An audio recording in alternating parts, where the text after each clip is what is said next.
Aujourd'hui, un événement inimaginable s'est produit dans l'espace. Un objet venu d'au-delà de notre système solaire s'est scindé en deux morceaux parfaitement identiques. L'une des moitiés a disparu sans laisser de traces, tandis que l'autre envoie désormais des signaux vers la Terre. Les scientifiques la qualifient de découverte la plus troublante de l'histoire de l'humanité. Et quand vous verrez ce qui se passe, vous comprendrez pourquoi. TRE Atlas n'est peut-être pas une simple comète, mais un être vivant. Restez à l'écoute, car ce qui va se produire vous laissera sans voix. Et si vous êtes passionné par les mystères cosmiques et souhaitez continuer à explorer les énigmes de l'univers avec nous, n'hésitez pas à liker cette vidéo pour faire savoir au cosmos que vous nous observez. Chaque clic contribue à la recherche de l'inconnu. Dites-nous en commentaire d'où vous regardez cette vidéo. Je suis curieux, de savoir de quel coin du globe nous observons ce phénomène ensemble. Depuis plus de 40 ans, je consacre ma vie à déchiffrer les lois les plus profondes de l'univers, de la gravité à la mécanique quantique, jusqu'à la structure même de l'espace-temps. Je pensais avoir tout vu du cosmos. Mais il y a 11 heures, un événement lié à la mystérieuse carte à 3 yeux a anéanti toutes mes certitudes. L'objet n'a pas explosé, il ne s'est pas brisé sous la pression comme c'est le cas pour tous les corps célestes. Au contraire, il s'est scindé de façon ordonnée, précise, absolue, comme programmé pour cela. Aucun fragment, aucune trace, juste une coupe nette et parfaite, impossible à expliquer par les lois de la nature. Lorsque le premier signal de la NASA est arrivé, j'ai cru à un canular. Mais les données du Chili, d'Hawaï et de l'Agence spatiale européenne ont confirmé la même vérité. La carte à 3 yeux s'était bel et bien scindée. Puis l'impensable s'est produit. Une moitié a complètement disparu, non pas masquée par des planètes ou la lumière du soleil, mais tout simplement effacée. Les télescopes et détecteurs les plus performants n'ont trouvé aucune trace, comme si cette partie avait été effacée de l'existence même. Imaginez que l'humanité soit capable de suivre un objet de la taille d'un ballon de basket à des milliers de kilomètres de distance, d'observer des galaxies nées il y a plus de 13 milliards d'années, et que nous ayons maintenant perdu quelque chose de la taille d'une montagne. Est la question que tout le monde se pose, qu'est-ce qui a bien pu provoquer tout cela? Une énergie inconnue? Ou peut-être une technologie qui dépasse notre entendement? Aucune loi physique connue ne permet à un corps interstellaire de se scinder avec une telle précision et de disparaître ensuite sans laisser de traces. Il ne s'agit pas d'un phénomène naturel, mais d'un acte délibéré, contrôlé, calculé par une intelligence qui nous dépasse. Et c'est précisément ce qui me perturbe le plus, l'idée que quelqu'un, ou quelque chose, nous observe depuis les profondeurs obscures de l'espace. 48 heures seulement avant sa séparation, TRE Atlas se trouvait sur une orbite parfaitement stable, obéissant scrupuleusement à toutes les lois physiques connues. Les observatoires internationaux surveillaient sa trajectoire avec une marge d'erreur de quelques millisecondes, sans qu'aucune anomalie de vitesse, d'orientation ou de déviation gravitationnelle n'ait été détectée. Tout était normal, jusqu'à ce que l'impossible se produise. Sans prévenir, sans signal anormal ni variation dans le spectre lumineux, l'objet commença à accélérer. Il ne s'agissait pas d'une légère fluctuation ni d'une erreur technique. L'augmentation de vitesse était énorme, dépassant de loin toute valeur connue en mécanique céleste, et violant toutes les équations d'inertie. En général, un corps céleste, comme une comète ou un astéroïde, ralentit en s'éloignant du Soleil, à mesure que son attraction gravitationnelle diminue. Mais Atlas a démontré exactement le contraire. Plus il s'éloignait du centre du système solaire, plus son accélération était rapide. Les données recueillies par un réseau de télescopes au Chili, à Hawaï et à l'Observatoire spatial européen ont révélé une accélération exponentielle en un laps de temps étonnamment court, avec une marge d'erreur quasi nulle. De plus, aucun signe de propulsion réactive n'a été observé, ni traînée de gaz ionisé, ni jet de plasma, ni modification spectrale pouvant indiquer une tentative d'échappement ou un impact. Atlas s'est déplacé dans un silence absolu. Des astrophysiciens de Harvard, du California Institute of Technology et du Centre européen de physique spatiale se sont immédiatement mis au travail.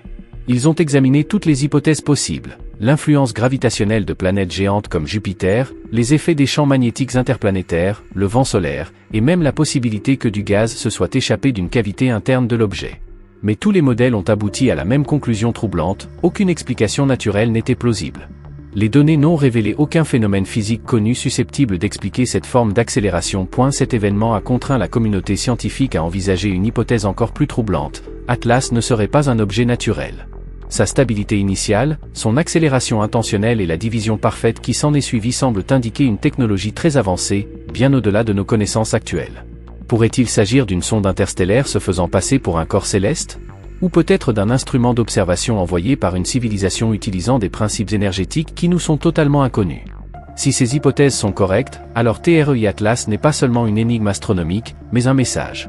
Un signal silencieux rappelant à l'humanité qu'elle n'est pas seule dans l'univers, qu'elle est peut-être observée par une intelligence lointaine et précise, infiniment plus avancée que ce que la science moderne peut comprendre. Mais alors même que les scientifiques tentaient d'interpréter les données, un événement encore plus troublant s'est produit. 36 heures avant la séparation, tous les observatoires planétaires surveillant Atlas III ont enregistré le même événement anormal. Un flux constant d'impulsions énergétiques émanait du cœur de l'objet, et non des explosions aléatoires ou des émissions naturelles de rayonnement. Il s'agissait de décharges parfaitement régulières, se répétant toutes les 11 minutes avec une précision nanométrique. Aucun processus naturel connu ne pouvait générer un rythme aussi précis. Même les étoiles à neutrons, considérées comme les corps les plus stables de l'univers, présentent inévitablement des fluctuations microscopiques. Mais Atlas était différent, son signal était impeccable, comme l'impulsion d'une immense machine résonnant dans le vide cosmique. Lorsque les scientifiques prirent conscience de ce qu'ils observaient, la communauté scientifique tout entière s'engagea dans un débat passionné. Un groupe avançait l'hypothèse d'un phénomène physique inédit, une réaction énergétique au cœur même de l'objet. L'autre groupe, composé d'experts en énergie quantique et en télédétection, était convaincu qu'une telle précision ne pouvait être le fruit du hasard, mais bien d'un contrôle intelligent. Le rythme des impulsions suivait une séquence cyclique à la structure mathématique claire, presque comme un code point. Lorsque les chercheurs ont comparé cette séquence à des signaux artificiels générés par l'homme, ils ont été surpris par la similitude de stabilité et de forme d'onde. Si ces impulsions étaient effectivement pilotées par une intelligence, et si l'accélération précédente n'était pas une anomalie mais un choix délibéré, alors TREI Atlas n'était pas simplement un corps traversant le système solaire. C'était une déclaration d'existence. Un message cosmique qui ouvre une possibilité aussi fascinante qu'inquiétante. Nous venons peut-être d'assister à la communication d'une entité non terrestre. Peut-être Atlas n'a-t-il pas été envoyé simplement pour observer, mais pour communiquer, un salut, peut-être, ou un avertissement. Quoi qu'il en soit, la perfection de la séquence d'impulsion dépassait les limites de la nature elle-même, nous laissant face à une possibilité que personne n'osait formuler. L'univers pourrait bien nous répondre. 18 heures avant la séparation, un phénomène se produisit qui laissa sans voix même les scientifiques les plus sceptiques. Sous l'observation constante d'observatoires situés en Amérique du Sud et en Asie, la forme de Tri-Atlas commença à se modifier. Au début, le changement était presque imperceptible, une légère modification de la courbure de la lumière, un subtil allongement du spectre visible. Mais après seulement 2 heures, la transformation devint manifeste. L'objet passa lentement d'une forme sphérique à une forme cylindrique lisse, symétrique, et inexplicablement délibérée. En seulement 2 heures, une masse de plusieurs kilomètres de diamètre a vu sa structure se transformer. Un événement physiquement impossible, aucun matériau connu, roche, glace ou métal, n'aurait pu résister aux forces de compression et de torsion d'un tel processus. Les lois de la mécanique classique, voire la théorie de la relativité, excluent la possibilité qu'un corps solide se remodèle sans se désintégrer. Pourtant, Atlas est resté intact. Les données provenant du Chili, du Japon et d'Afrique du Sud ont confirmé ce résultat. Sa surface n'a ni fondu ni fissuré, mais s'est modifiée avec une précision géométrique, comme si une transformation contrôlée était en cours, le comportement d'une machine se préparant à exécuter une mission préprogrammée. Je me souviens d'être resté planté devant l'écran de télémétrie, tandis que défilaient chiffres, graphiques et diagrammes. À cet instant, j'ai compris qu'il ne s'agissait pas d'un événement aléatoire, mais d'un processus. Puis, soudain, la séquence de 11 minutes d'impulsions énergétiques, constante depuis des heures, s'est arrêtée net. Toutes les émissions ont cessé. Plus de rayonnement. Plus d'ondes énergétiques. Un silence absolu. C'était comme si l'objet avait simplement changé de mode de fonctionnement. Au cours des heures suivantes, sa forme se stabilisa et un silence inquiétant s'abattit sur tout le réseau d'observation. Personne ne comprenait ce qui se passait. Dans la salle de contrôle, nous échangions des regards perplexes tandis que les écrans continuaient de transmettre des données vides. Nous étions loin de nous douter que ce silence était un présage. Car 11 heures plus tard, 3 Atlas allaient accomplir un acte auquel aucun être humain n'était préparé. 11 heures avant le moment fatidique, l'impensable se produisit. Après une longue période de calme absolu, TREI Atlas se scinda. Aucune explosion, aucune fragmentation, aucune traînée de débris. Il se sépara en 2 moitiés parfaitement identiques, le long d'une ligne précise, comme tracée par un plan préétabli. Les 2 moitiés s'éloignèrent lentement l'une de l'autre, conservant un équilibre et un contrôle parfait. Pour faciliter le suivi, les scientifiques les nommèrent objet A et objet B. Au début, les 2 moitiés conservaient des orbites stables, se déplaçant en parfaite synchronisation, suivant des trajectoires parfaitement prévisibles. Mais alors, l'absurde se produisit. L'objet B changea brusquement de direction, sans aucune courbure orbitale, sans ralentissement, effectuant un virage à 90 degrés qu'aucune loi, qu'elle soit de la physique classique ou de la mécanique moderne, ne peut justifier. Il accéléra soudainement, atteignant une vitesse dépassant toute limite connue, puis il disparut. Il ne se dissimula pas derrière une planète, il ne disparut pas de notre champ de vision. Il s'évapora complètement. Un instant, l'objet était visible sur tous les systèmes de surveillance planétaire, optique, infrarouge et radio, puis, une milliseconde plus tard, tout signal avait disparu. Les antennes de télédétection de la NASA ont perdu le contact, et l'Agence spatiale européenne a confirmé le même résultat. Les satellites militaires, équipés d'instruments d'analyse ultra précis, ont également enregistré la même anomalie. Le signal s'était interrompu brutalement, sans aucune réflexion résiduelle, aucune diffusion de la lumière ni aucune altération gravitationnelle. Un objet d'1 kilomètre de diamètre, se déplaçant plus vite que n'importe quel corps céleste connu, avait disparu du cosmos comme s'il n'avait jamais existé.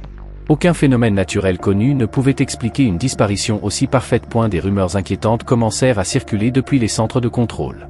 Certains scientifiques supposèrent que l'objet B n'avait pas disparu, mais s'était dissimulé, peut-être grâce à une technologie de déviation de la lumière, de manipulation gravitationnelle, voire de déplacement dimensionnel. Cela semblait relever de la science-fiction, mais les données étaient sans équivoque.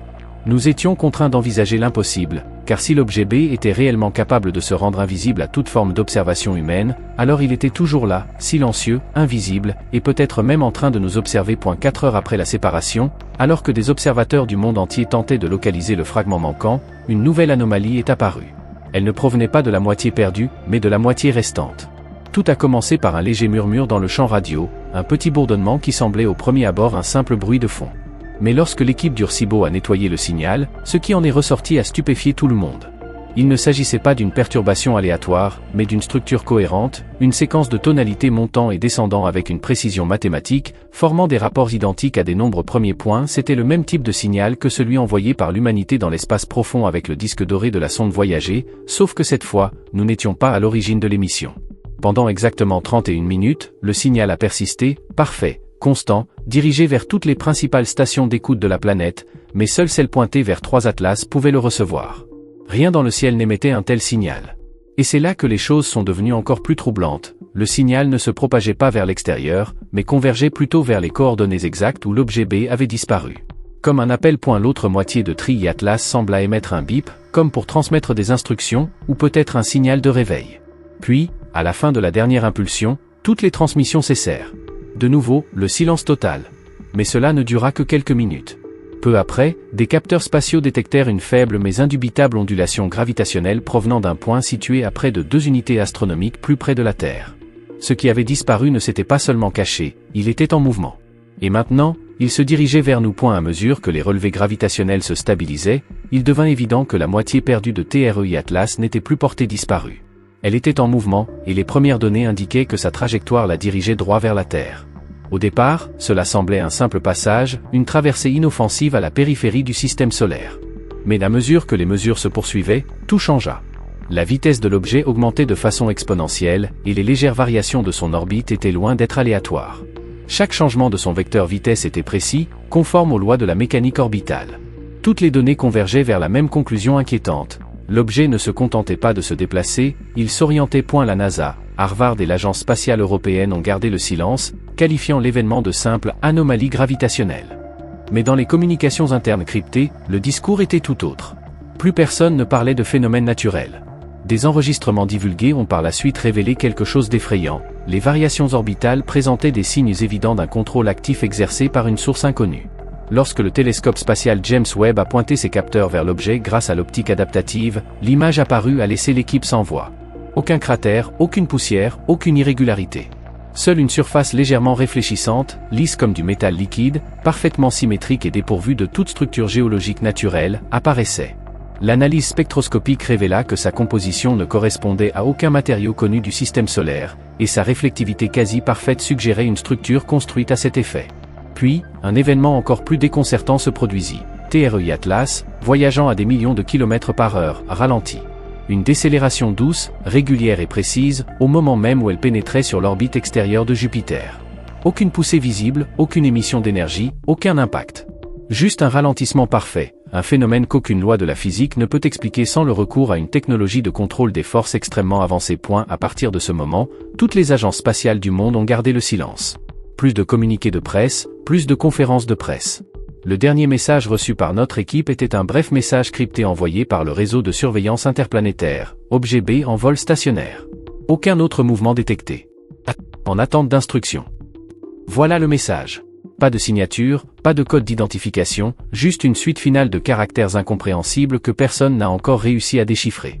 Mais ce qui terrifiait tout le centre de commandement, c'était la dernière phrase, répétée 3 fois, en attente d'instruction. Pendant près de 6 heures, l'objet B, la moitié perdue de TREI Atlas, est resté parfaitement immobile près de l'orbite de Jupiter. Aucune émission de lumière, aucun signal détectable. Un silence étrange, comme si tout le système solaire retenait son souffle. Puis, à 3 heures du matin, heure universelle, tout a basculé. Tous les radiotélescopes de la planète, du réseau d'Atacama au Chili au gigantesque système du Nouveau-Mexique, ont détecté une soudaine émission d'ondes électromagnétiques.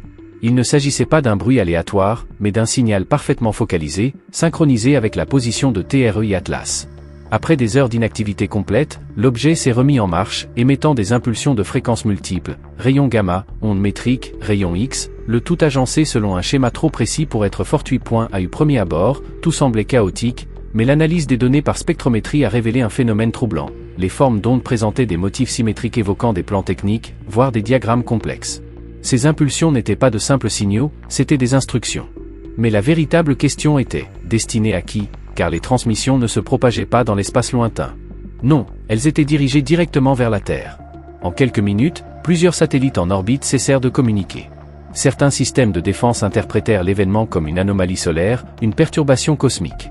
Mais les coïncidences étaient trop nombreuses. Chaque panne survenait précisément au moment où une impulsion atteignait la haute atmosphère terrestre.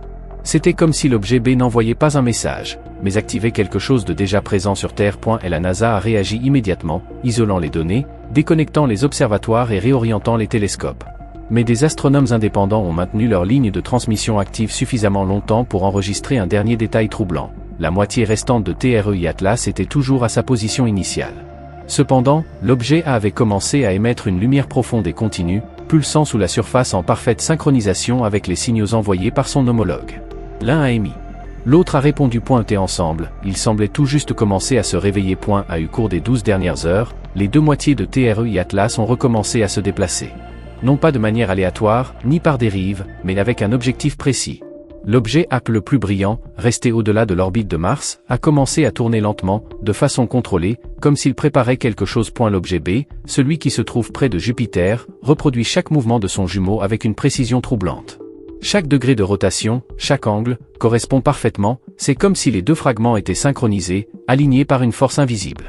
Des astronomes du monde entier ont remarqué une coïncidence glaçante. En projetant leur trajectoire, les axes de rotation des deux objets convergent non pas dans l'espace profond ni vers le Soleil, mais directement sur l'orbite terrestre. À partir de ce moment, la panique s'est répandue.